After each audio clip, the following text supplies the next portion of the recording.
Hello, geometry students. Welcome to our first exciting lesson. Woo, confetti. All right, so today we are going over section 1.0, which is vocabulary and notation. And so we're going to go through and we're going to define these words as well as come up with some sort of symbol or picture to represent them. And our first one is actually a word you've probably heard of before, a point, right? We've used this in algebra to represent points on graphs, points on coordinate planes. And so we're going to use that same idea here. So a point is a specific location in space, right? But this point is going to be infinitely, make sure I spell that right, infinitely small with no thickness, right? It is a tiny, tiny little speck. So I'm going to put this right here. That's my point. It is, and here this actually has width, right? If you look at this, like it'd be a couple millimeters in width across. So this really isn't even a good accurate representation of a point, because a point should be something that you can't even measure. But for the purposes of math, we're going to make sure that we can actually see it. So it does have a little bit of width on my paper, but we would recognize that that is the tiniest, ittiest bittiest space that it could possibly be.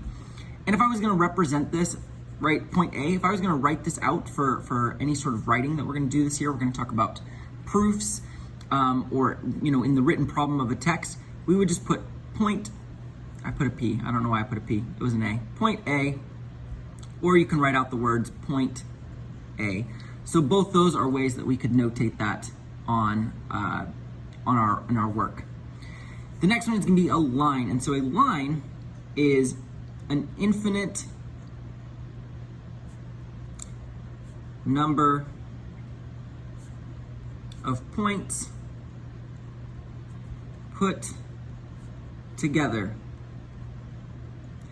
It extends forever. So it extends infinitely long and keeps going and going and going, and also has no thickness. Just like with the point, it doesn't have a thickness to it. So here's my representation of a line. I'm going to draw a line right here. I'll put arrows on both ends. These arrows help me to represent that this goes on for forever. This doesn't stop. It keeps going all the way up here to the left, all the way down here towards the right. And we're going to put a couple points on here, A and B. And again, like I said, the thickness across right here, this has zero thickness. This is completely thin, infinitely thin. You can't get any thinner than that. If you did, it wouldn't exist anymore. So that's it right there. Just super, super thin, but goes forever in both directions. And just like up here, I want to write that notation, right? So my notation has to have 2 points, point A and point B. And above it, we're going to put a little line, and we'll put an arrow on both sides to represent that it goes forever towards A and forever towards B. And this brings me to my third term right here, a plane. And a plane, I forgot my R up there. Let me fix that, there we go, is an infinite number of points and lines that extends infinitely in our 4 directions. So it's going to be a 2-dimensional piece that just kind of spreads everything. Think about this piece of paper. If this piece of paper kept going off the table and kept going forever this way and forever that way and forever that way and forever that way, that would give me a representation of what a plane would be. And again, it has zero thickness. Zero thickness. Meaning, like this paper, it is really thin, right? Really, really thin. It'd be really hard to measure the height of the paper, but it still has some thickness, so it doesn't actually represent a plane. A plane would have zero thickness to it at all. And so we're going to represent that with this little rectangle right here. And I'm going to put a few points on here. We'll call this A, we'll call this B, we'll call that C. And so we could represent this plane using those 3 letters. Up here to name a point, we need one letter. Here to name a line, we needed 2 points or 2 letters. To name a plane, we need 3.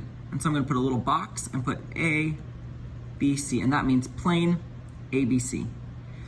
There is a couple little side notes we might want to make here. What if I put a little like cursive N after this line? Well, that would give me another way to name this line too. I could call it line cursive N. Same thing here, if I put like this little cursive P in the corner here, I could also call this plain cursive P. That's a terrible cursive P. Pretend it's cursive. There we go. Plain cursive P. So these are both extra representations that we could use to represent those things as well. These three things here make up the building blocks for geometry. Some of the most important pieces of geometry. We call these three, points, lines, and planes, we call them the undefined terms. Because even though I've said to you that these are the definitions of these, it's kind of like a loose use of that word, right? I can't actually define where a point is because it doesn't exist. It's infinitely small. It keeps getting smaller and smaller, so I can't tell you where it actually is. Same thing with a line and a plane. They keep going on to infinity. Since these have ideas of infinite, that they keep going forever and ever and ever, or that they get infinitely smaller and smaller, I call them undefinable. These are our building blocks that we need in geometry. I can't necessarily define them for you and put them out and say that they guaranteed exist, but without these three things, geometry can't exist. So we need those three things to exist to do everything that we do going forward. So make sure you keep that in mind. Undefined terms are your PLPs, points, lines, and planes. So let's talk about the actual defined terms. The first one is a segment. And a segment is a portion of a line that has two distinct endpoints. And all an endpoint is a point that something stops or starts in geometry. So in this case, I'm going to put this here and here. So this endpoint will be D, and this endpoint will be E. So this would be a representation of line segment DE, which we would represent by writing out those two letters and putting a line over the top of it. But I'm not going to put arrows this time because we know it stops. Just a quick side note. If you put D, E, and put this and put little dots on top, that is technically not correct. I don't want to see those dots on there. Don't put those there. Just do a line segment over the top of it. Don't worry about putting the points. You only have to put arrows up top.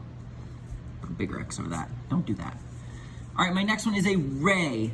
And a ray, think about like a ray of sunshine. A ray starts at an endpoint, at an endpoint, not and endpoint, an endpoint, and extends infinitely in just one direction. Just like if it started at the sun and then extended all the way into space, and it keeps going and going and going until it hits something in one direction. So I have my endpoint right here that starts it, and then it just keeps going in that one direction. And so I'm going to put 2 points on here too, because we need 2 points to name this as well. So let's call this X and Y. So I have 2 ways that I can name this. I can name this as ray XY. Notice that the arrow is closer to the Y. So if I do this, I'm going to put the line over the XY, and I'm going to put the arrow going in the right-hand direction. But I could also flip those points backwards and write it as YX. And that's okay, but you need to be mindful of where the arrow is. The arrow is still closer to the Y, so I'm going to make sure that the arrow goes this way. So ray XY or ray YX is the same thing because the arrow is extending towards Y in both cases. You'll most commonly see it written this way though, where they're pointing it towards the right, but both are technically correct. My next one is collinear. And collinear, if you break down this word co, together, linear, on a line. So together on a line. So this is going to be 3 or more points that are on the same line. The same line. And so there's a reason we use 3 or more. If I chose 2, well, there is no example of 2 points that don't make a line. If I pick a point here and a point here, those make a straight line. If I put a point here and a point all the way up here, closer to the camera, that still makes a straight line when I connect those together. So it doesn't matter what 2 points you connect, you'll always be able to create a line. So 3 is when it becomes significant. So let's say A, B, and C. Since I can connect A, B, and C with one straight line, I say that A, B, and C are collinear to each other. The same idea happens with a plane, and this is a little bit harder to think about because it's thinking about 3-dimensional spaces. But if you picked any 3 points you can always connect them with a plane. If I picked any 3 points and tried to touch all 3 of those points with a piece of paper, you could always do it. So coplanar becomes important when we have 4 or more points that are on the same plane. Okay, so I'm going to come over here and I'm going to draw a representation of a plane. So here's my plane, and we'll put a point here, a point here, a point there, a point there. We can call this L, M, N, and O. So L, M, N, and O would be coplanar because they're on the same plane together. And the last one is congruency. So congruency is a way of representation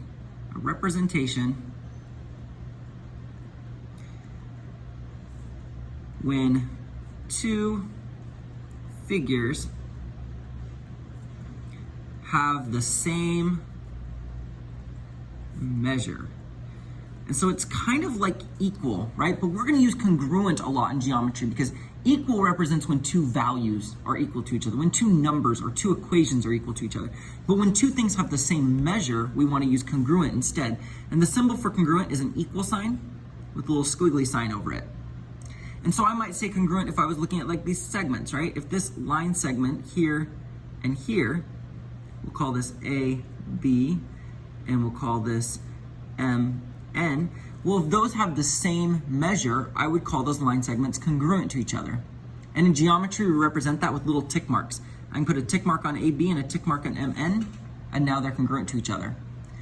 If you had 2 figures, like maybe I had AB and MN that I already used over here and said they were congruent, and these were 2 different line segments, you could put 2 tick marks to say those 2 are equal, and then you can put 3 tick marks. So these little tick marks will always tell us anything that has the same number of tick marks is always equal to each other. Similarly, we're going to talk about angles this year. An angle, so I'm going to go down here and do this. Angle ABC and angle XYZ, which we'll go a little bit more into this in the future on what an angle is and how we're going to use angles. But to talk about congruency a little bit more, sometimes we might have to say 2 angles have the same measure. And to do that, we're going to put little bubbles or arcs inside of them. And sometimes you'll even see the arcs with little tick marks in them to say, okay, these 2 are equal to each other. Sometimes you'll see that they'll put 2 arcs inside of it to say that these 2 are equal to each other if there's more than one angle. And that'll be our way of representing congruency. So this will be really important to us as we move throughout this year. All right, so let's go ahead and get started looking at some practice problems to kind of go along with that vocab that we just talked about. So I've got these diagrams here. This first one shouldn't be too bad. It's a nice 2-dimensional diagram. We can work through this pretty easy. It says find 4 collinear points. So I need to find 4 points that are on the same line here. And you can see that pretty much there isn't really a lot of spaces to do that. If you looked right here, M, N, and O, you may say, oh, M, N, and O, and P. P is not a point though. Notice that P is just a line signifier, just like I did in our notes where I used N to represent the line. P is just representing this line, so it's not a point. So the only spot here I could pick 4 points that are the same is point H, point N, point K, and point I. So let's put points H, N, K, and I. Those are my 4 collinear points that make a line with each other. A line that contains point M, well, point M is here. And there's a few ways that we could name this. So your answer might be a little bit different than mine. I'm gonna call this, I got this little P over here, so let's just call this line P. Another name you might have used for it is you could have done line MO. So we could put MO and put a line above it. And since it's a line, we gotta put arrows on both sides. Like I said, that's just 2 possible answers. There are a few more you could come up with.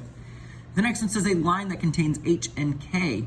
Here's H and K. Again, lots of answers we could come up with here. I'm just gonna go ahead and say that line H and K is gonna be line HK. Like point H and K have to be on line HK because it's the line formed with these 2 things.